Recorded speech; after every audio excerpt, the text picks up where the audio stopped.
OK. Bonjour encore. Leçon numéro 2. On va parler de la force centripète cette fois. On a vu jusqu'à date que l'accélération centripète, c'est l'accélération qui va causer un mouvement circulaire à se produire. Donc, au lieu de bouger dans une ligne droite, comme demanderait la première loi de Newton, on remarque que s'il y a un changement de la vitesse, un changement d'état, on change de direction ou de grandeur, il doit y avoir une accélération. Donc, il y a une accélération. Qu'est-ce qui cause une accélération? Ça va être une force. Donc, ce n'est pas super intense, là.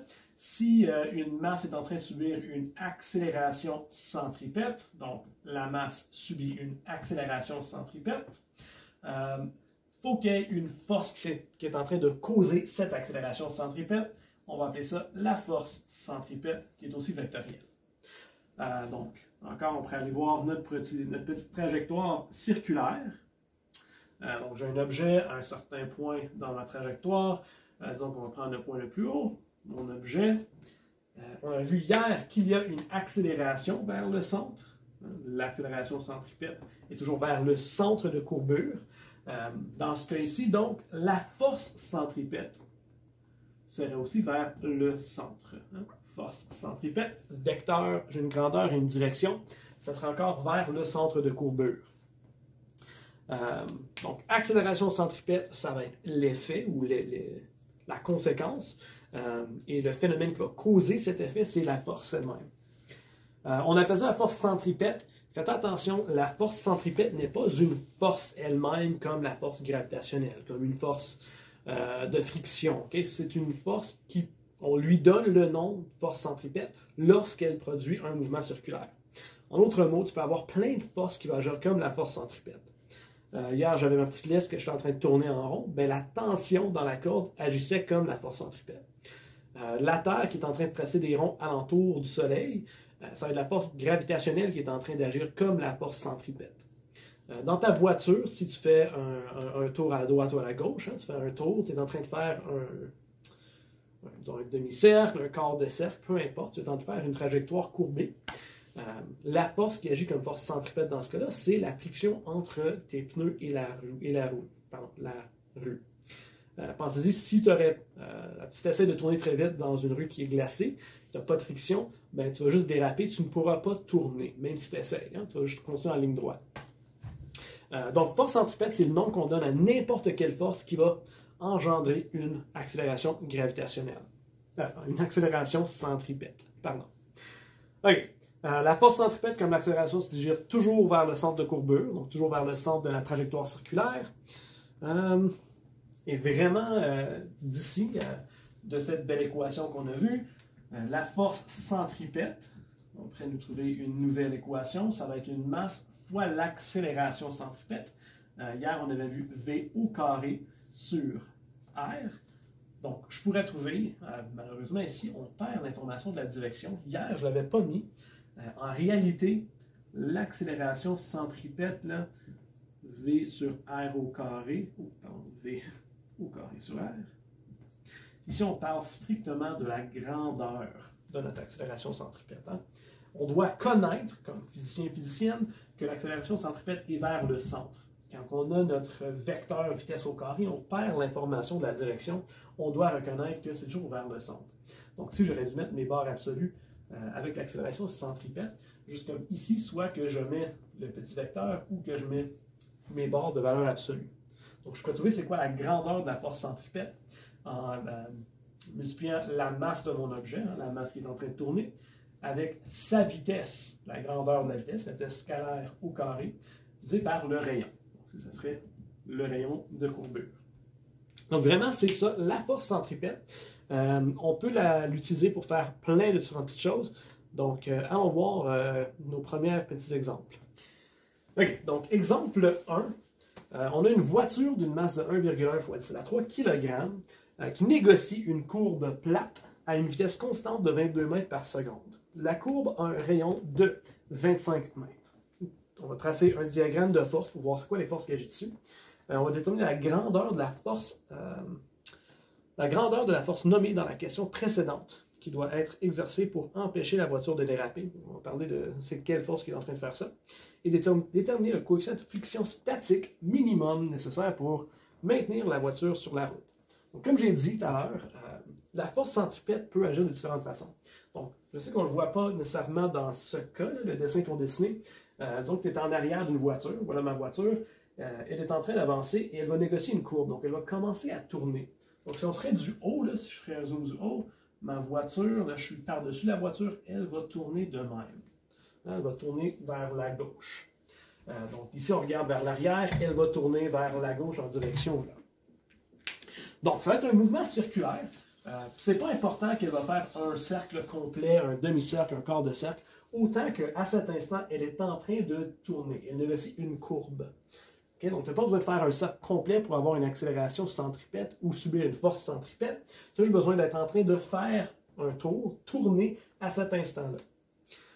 Donc, premièrement, on veut un diagramme de force. Allons voir les forces. On regarde de l'arrière de l'auto. Donc, on pourrait même mettre des petites roues. Là. Ça, c'est les roues qui sont par terre. T'as une petite antenne. Voilà. Je ne suis pas un artiste, vous le savez. Les forces qui agissent comme c'est là, je sais que je vais avoir une force gravitationnelle vers le bas. Je vais avoir FG qui agit vers le bas. Et par conséquent, je vais avoir une force normale. Et ces deux-là, on devrait les voir quand même assez facilement. Mon auto n'est pas en train de tomber, il n'est pas en train de voler dans les airs. Quelle force va me laisser tourner?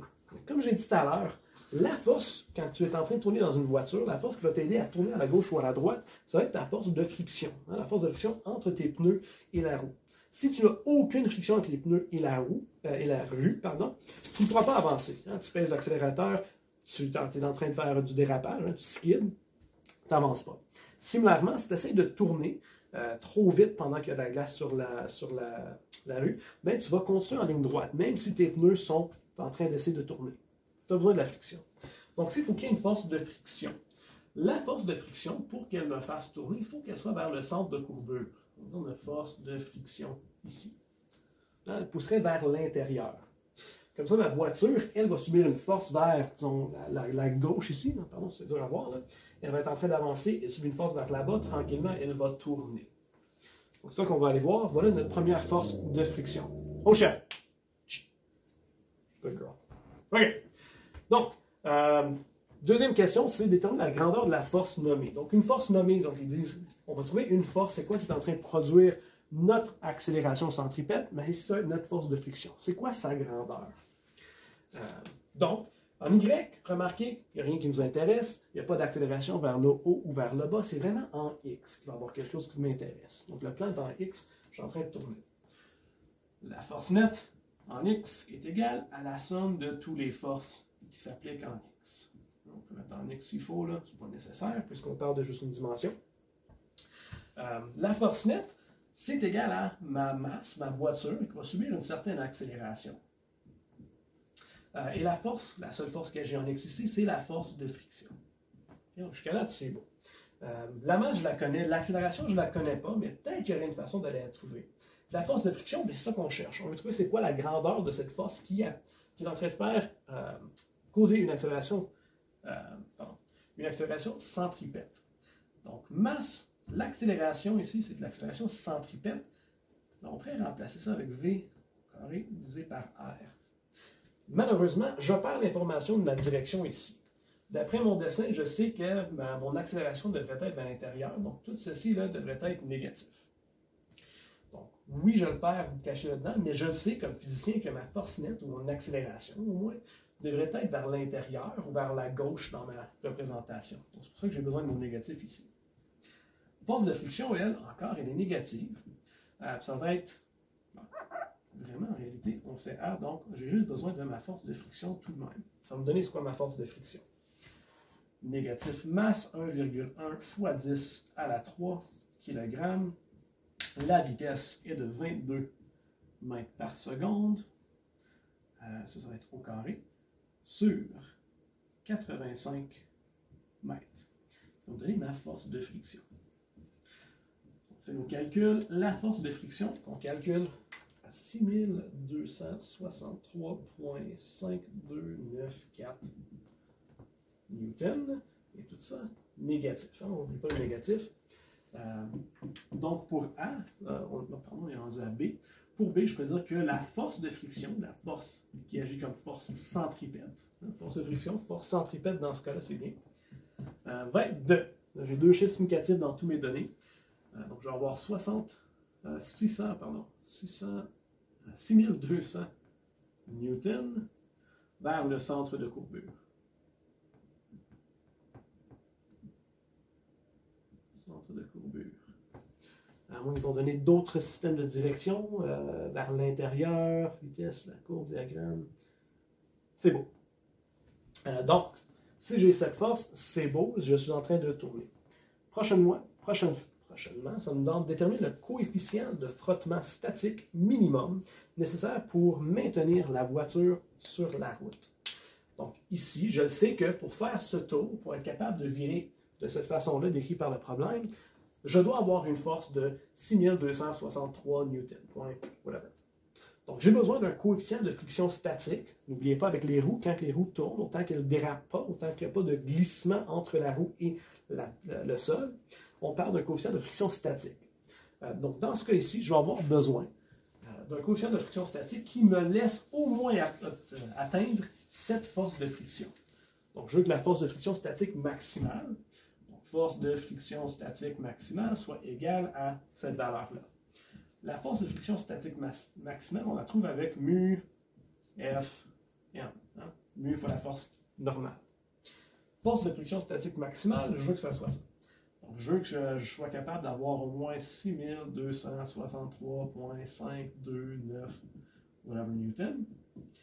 Ça va être égal à mon mu, hein, mon mu statique. Ça, c'est qu'est-ce que je veux. Et ma force normale. Dans ce cas ici, ma force normale, on vient à notre diagramme de force, FG est égal à Fn. Hein, on remarque que les deux en grandeur sont égales dans des directions opposées, qui se produit quand même assez souvent.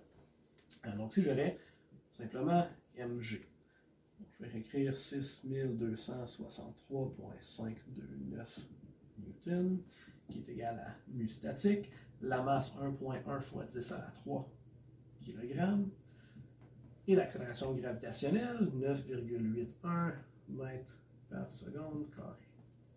Si on isole notre mu statique, n'oubliez pas, pour trouver des indices si tu fais bien ça ou non, on devrait avoir un mu statique qui est probablement moins que 1, hein, plus petit que 1, mais plus grand que 0. On ne peut pas avoir un mu négatif. Donne 0,58044, peu importe. Donc, on avait ça pour notre partie B, et on va avoir un mu statique qui va être égal à au moins 0,58.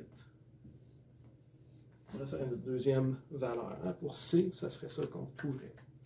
Si le coefficient de friction statique entre la rue et le pneu est plus petit que 58, si jamais c'est plus petit que la valeur de 58, là, tu as un problème.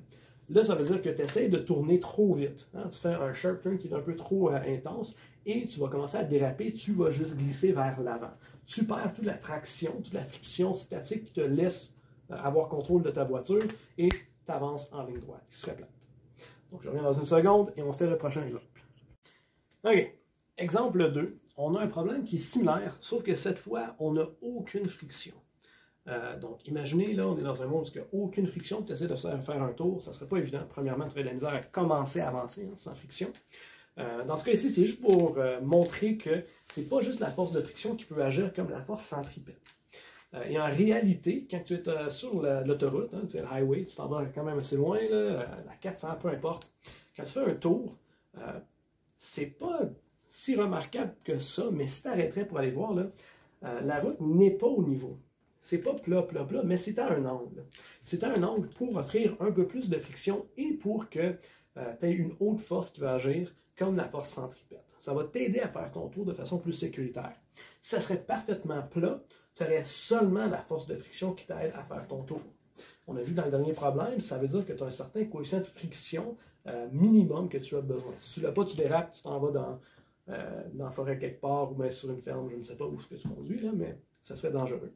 Donc, dans ce cas-ci, je n'ai aucune autre force que la force gravitationnelle, la force normale qui va agir. Je n'ai pas de friction dans ce cas-ci. Donc, premièrement, j'ai représenté ma situation. Ils ont fait un dessin. Donc, j'ai un plan incliné. Je suis en train encore, même problème, je me dirige vers l'avant et je vais tourner dans direction horaire, disons. Là. Si je regarde vers ici, là, il tourne vers la gauche, disons. Il va faire un tour. J'ai un angle d'inclinaison de 19 degrés. J'ai la même distance de mon centre de courbure, qui est 85 mètres. C'est la même voiture de 1,1 x 10 à 3 kg. Premièrement, j'irai dessiner mon diagramme de force. Donc, diagramme de force, là, ici, je vais voir que j'ai une force gravitationnelle parfaitement vers le bas. Pour que ma voiture ne tombe pas vers le centre de la Terre et n'y vole, je vais avoir une force normale. N'oubliez pas la force normale perpendiculaire avec la surface. Ma force normale, elle irait dans cette direction-là. Je n'ai pas de friction, donc je n'ai rien d'autre à mettre. C'est tout. Donc voilà mon contexte. Je vais redessiner mon diagramme de force ici avec seulement un point. N'oubliez pas, on fait l'abstraction. J'ai seulement un point. Je sais que je vais avoir une force gravitationnelle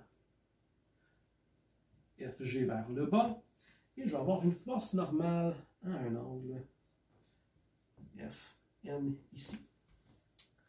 Là, je veux que vous remarquiez quelle force ici va m'aider à tourner. Laquelle pointe dans la direction du centre de courbure qui serait ici. Bien, effectivement, là, il n'y en a pas qui pointent directement dans le centre de courbure.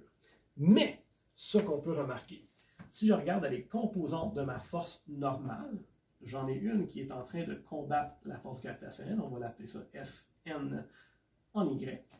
Et j'ai aussi une composante qui pointe vers le centre de courbure, Fnx. Donc, j'ai effectivement une force normale, j'ai une partie de la force normale qui me laisse tourner, qui va m'aider à tourner. Allons voir quelle force produit l'accélération centripète. Bien, ça va être la partie horizontale de la force normale. Ça va être une composante horizontale dans la force normale, puisque c'est la seule force qui pointe vers le centre de courbure. Ça ne peut pas être la force gravitationnelle. Elle est parfaitement perpendiculaire. Elle pointe vers le bas, tandis que mon centre de courbure est vers la gauche. B. Quelle vitesse constante la voiture dit-elle maintenir pour négocier la courbe en toute sécurité? OK. Donc, pour B, puisqu'on ne veut aucun glissement, on ne veut pas qu'elle soit en train de se déplacer vers l'arrière, on ne veut pas qu'elle soit en train de tourner trop vite pour qu'elle se repousse un peu trop loin vers l'extérieur. On veut qu'en Y et en X, l'accélération, on veut qu'en X, l'accélération soit strictement une accélération centripète et qu'en Y, il n'y ait aucune force nette. On ne veut pas qu'elle monte vers le haut ni vers le bas. Donc, allons en Y pour commencer. En Y, la force nette en Y est égale à la somme de toutes les forces en Y. Je sais qu'en Y, je ne veux pas que ma voiture monte dans les airs ni tombe, accélère vers le bas. Donc, j'ai une force nette de 0. Les forces qui agissent, ben, je vais avoir une force gravitationnelle plus la force normale en Y. FG, c'est tout simplement mg négatif vers le bas. Je vais prendre en considération la direction. Et la force normale, elle, je ne la connais pas. Je pourrais tout simplement trouver c'est quoi sa valeur. F, N, Y. On va trouver c'est quoi sa valeur. Si j'isole, je viens avec Fn, Y est égal à mg. Hey, regarde-moi donc ça. C'est super bien. La force normale en Y va être égale à mg. C'est logique. La partie ici, la force gravitationnelle ici, doit être égale à ma force normale en Y.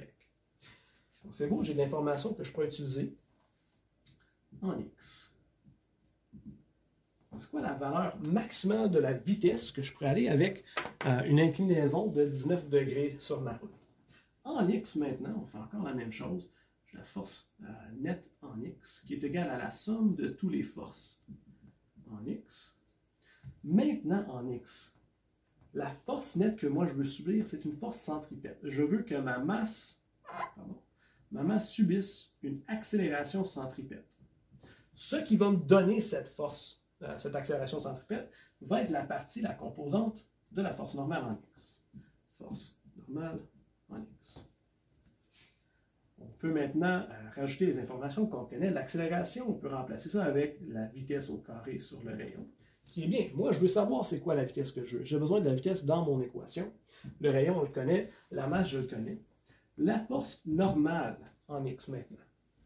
Ici, si on va voir nos angles, comme on a fait dans nos cours là, avec les plans inclinés, on devrait remarquer que ici, je trouve l'angle θ. Si ça c'est mon angle θ là.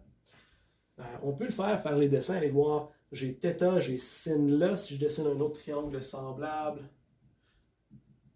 ici, je pourrais voir que ici j'ai θ, et donc avec la loi des x, je pourrais retrouver que j'ai un angle θ dans mon angle ici. Donc j'ai mon angle θ qui est 19 degrés. Donc dans ce cas ici, je pourrais dire que Fnx est égal à Fn sin θ. Et tout ça vers les négatifs, puisqu'elle pointe vers les négatifs. Oh, et aussi, j'aimerais que mon accélération soit vers les négatifs. On va voir que les deux négatifs vont s'annuler, c'est beau.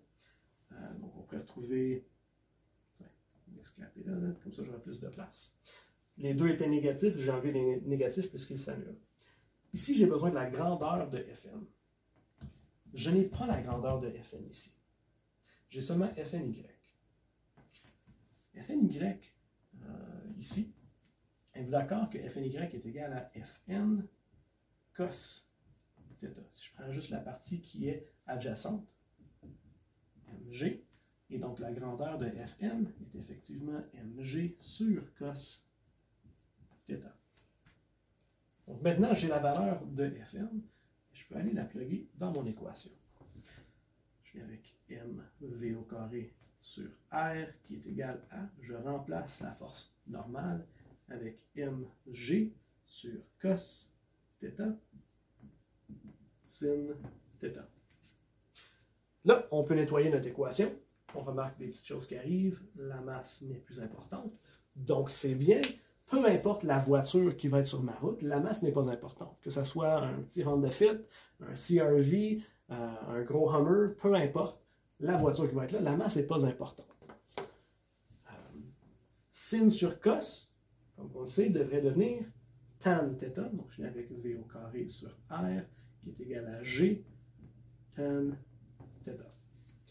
Là, je vais juste simplifier un peu. Pardon, je vais juste nettoyer un peu mes équations. Donc, en y, je vais effacer ça pour que j'ai de la place à retravailler. On est rendu presque à la fin de notre problème, notre partie B. V au carré sur R égale à G tan θ. Je connais G, je connais l'angle, je connais R, je cherche la vitesse. Si j'isole ma valeur de V, je viens avec G R tan θ racine carrée. Je peux donc ensuite rentrer mes valeurs que je connais. 9,81 mètres par seconde carré, 85 mètres, et le tan de 19 degrés. 19 degrés. Qui va me cracher ma vitesse possible avec cette situation. 16,9445 mètres par seconde. Donc, la vitesse maximale que je serais capable de prendre dans ce tour, à combien de chiffres significatifs? J'en ai deux chiffres significatifs, me donnerait 17 mètres par seconde. Si je vais plus vite que ça, je vais déraper et je ne serai pas capable d'effectuer ma courbe, mon tour, de façon sécuritaire. Finalement, pour C, compare la vitesse requise pour un véhicule plus lourd comme un camion avec celle requise pour une voiture. Mais là, évidemment, à cette étape, puisqu'on a été capable de se débarrasser de notre masse, ça n'a pas d'importance si c'est un camion, si c'est une petite voiture, si c'est un vélo. S'il n'y a aucune friction et on a un plan incliné à 19 degrés et un rayon de courbure de 85 mètres, la vitesse maximale auquel on pourrait faire un tour serait de 17 mètres par seconde. Et n'importe quoi moins que cette valeur-là. Hein, ce serait la vitesse maximale. OK, je reviens dans une seconde et on fait le dernier problème pour cette section. OK. Le dernier exemple qu'on va voir pour la force centripète. Donc ici, dans un laboratoire d'ingénierie spécialisé en structure, une boule d'acier de 3,5 kg, donc on connaît la masse, 3,5 kg, fixée au bout d'une tige rigide en acier, tourne verticalement à vitesse constante, décrivant une boucle circulaire d'un rayon de 1,2 m à une fréquence de 1 Hz, comme le démontre la figure suivante. Calcule la grandeur de la tension dans la tige causée par la masse O2 au point A, le point le plus haut, et le point B, le point le plus bas. Donc j'ai deux situations. Donc, si imagine que tu as genre une tige, tu es en train de la tourner, ou même si ça pourrait être une corde, c'est pas super important le fait que c'est une tige ou non, tu tournes de façon verticale. Donc, tu es en train de tracer un cercle verticalement. Au point le plus haut, tu vas avoir un diagramme de force tel que la force gravitationnelle est vers le bas et la force de ta corde ou de la tige tire aussi vers le bas. Tandis qu'au point le plus bas, ta force gravitationnelle, elle, ne change pas de direction. Elle est toujours vers le bas, tandis que ta tige, maintenant, est en train de tirer vers le haut. Donc, c'est deux situations différentes. Puis, on va voir qu'est-ce qui peut arriver. Donc, on va voir qu'est-ce qui arrive à la tension elle-même dans la corde. Donc, pour le point A, le diagramme de force. Donc, au point le plus haut, là, si je dessine mon objet, ma masse est rendue au point le plus haut. Quelles sont les forces qui sont en train d'appliquer sur mon objet? Bien, je vais avoir une force gravitationnelle, évidemment, vers le bas. Et je vais aussi avoir une force de tension. Dans ce cas ici, là, oui, il parle d'une tige. C'est pas impossible que la tige pousserait vers le haut, puisque c'est une tige solide. On avait parlé que les cordes, on peut juste tirer avec. Avec une tige solide, avec un morceau de métal, peu importe, on peut pousser ou on peut tirer avec, un ou l'autre. Donc ici, ils nous disent que c'est une tension, donc on va imaginer que c'est en train de tirer. C'est ça qui est impliqué. Donc les deux sont en train de tirer vers le bas, puis je veux savoir c'est quoi la force de tension. Okay. Donc, de la façon que je n'oublie rien, là. Donc, la force nette à ce point-ci. Force nette est égale à la somme de toutes les forces, comme d'habitude. Ici, mon objet est en train de tracer un cercle, donc la force nette, ça va être une force centripète. Je peux mettre FC, je vais foutre une petite étape, je vais dire que ça va être une masse, la masse de mon objet, qui est en train de subir une accélération centripète. Qui va être égal à qui va être une conséquence le résultat de mes deux forces, force gravitationnelle plus la force de tension. L'accélération ici, on pourrait utiliser V au carré sur R. L'accélération centripète V au carré sur R. Mais il y en avait une autre qu'on avait vue, elle qui avait affaire avec la fréquence et pas avec la vitesse. Assez, là, on prend la dérivée. Tu prends la vitesse qui est 2 pi R sur la période T au carré. Ensuite, tu divises par R. On retrouve éventuellement 4 pi au carré R fréquence au carré. Donc ici, 4 pi 2, c'est juste un nombre. Le rayon, ils nous ont donné. Et la fréquence, je l'ai. Donc, je peux trouver l'accélération plus facilement. Donc, je vais remplacer ça ici. Je finis avec M, 4 pi au carré R fréquence au carré, qui est égal à mg. En passant au point le plus haut, mon accélération centripète, elle est vers le bas, donc négatif. Mon accélération centripète, c'est vers le bas, donc tout ceci doit être négatif. Mg, dans ce cas ici, ou Fg, c'est effectivement Mg, encore vers le bas. Et la force de tension, même si on ne saurait pas que c'est vers le bas, là, on peut imaginer, j'ai aucune idée c'est quoi, peut-être elle est vers le haut, peut-être c'est vers le bas, on ne sait jamais. Donc on va juste dire, elle a une direction, c'est Ft, on va aller voir c'est quoi. Pour isoler ceci, j'ai juste besoin d'amener ma force gravitationnelle de l'autre bord, et je finis avec Mg qui devient positif, négatif devient positif, moins M4 pi 2R F au carré égale à Ft, force de tension. Mg, je connais. M4 pi 2RF, je connais tout ça. J'ai juste besoin de rentrer mes valeurs. Donc, je vais me laisser de la place. 3,5 kg, 9,81 mètres par seconde carré, moins 3,5 kg, 4 pi au carré, le rayon qui est 1,2 mètres, la fréquence qui est de 1 Hz, ça c'est un bon nombre, le 1 carré, qui me donne ma force de tension.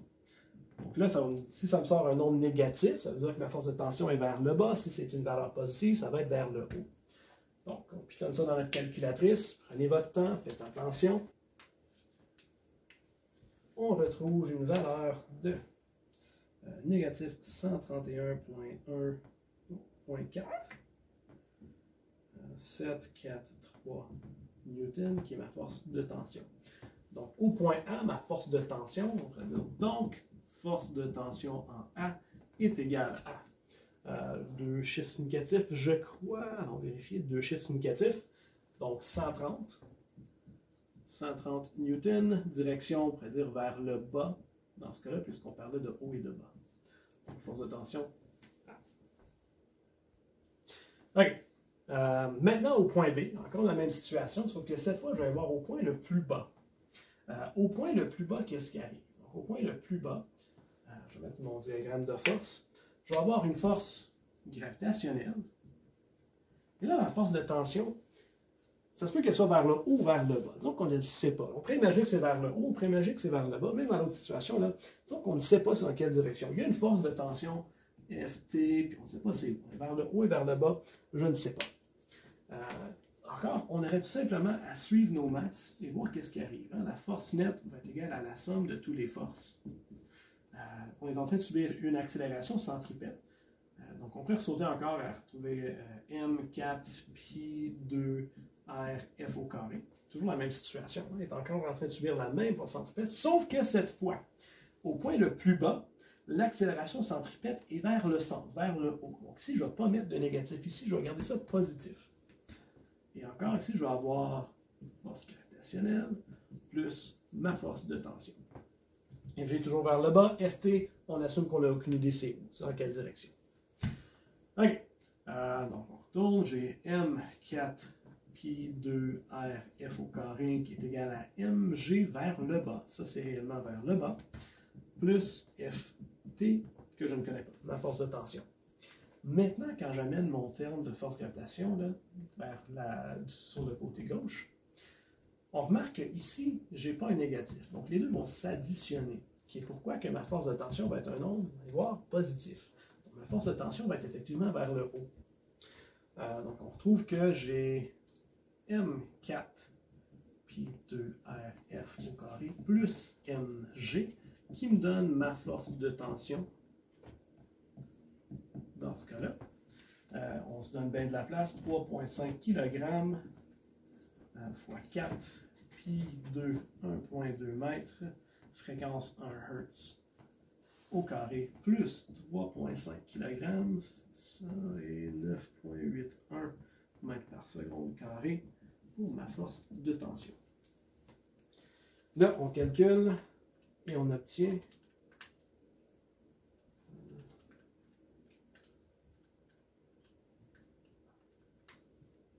c'est ça, 200,1443 newton Ft.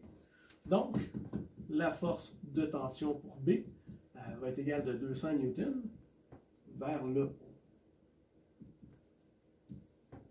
Pas la même tension. Remarquez que la tension est beaucoup plus grande quand on est en bas par rapport à ce qu'on est en haut.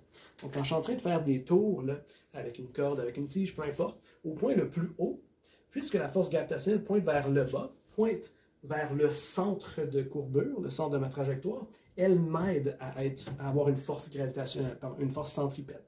La force gravitationnelle agit en partie comme la force centripète. Donc, pour créer le mouvement circulaire au point A, j'ai une force de tension et j'ai une force gravitationnelle qui, ensemble, agissent comme la force centripète. Tandis que, quand j'arrive au point B, ma force gravitationnelle est vers le bas. Elle ne pointe plus vers le centre de courbure. Donc, dans ce cas-là, ma force de tension doit compenser. Elle doit être plus forte. Pas seulement doit-elle avoir une force pour agir comme force centripète, mais elle doit aussi battre la force gravitationnelle qui tire vers le bas. Qui est pourquoi on a deux valeurs de tension différentes. Donc, c'est tout pour ça. Pratiquez-vous encore. Si vous avez des questions, posez-les entre vous. Essayez de vous aider. Essayez de répondre à vos propres questions si possible. Si vous n'êtes pas capable de trouver les réponses, envoyez-moi une question, soit par courriel, si possible, placez-le dans le Classroom, dans le post que j'ai mis sur Classroom. Comme ça, si d'autres personnes ont des questions similaires, ils vont aller voir vos questions et mes réponses que je donne.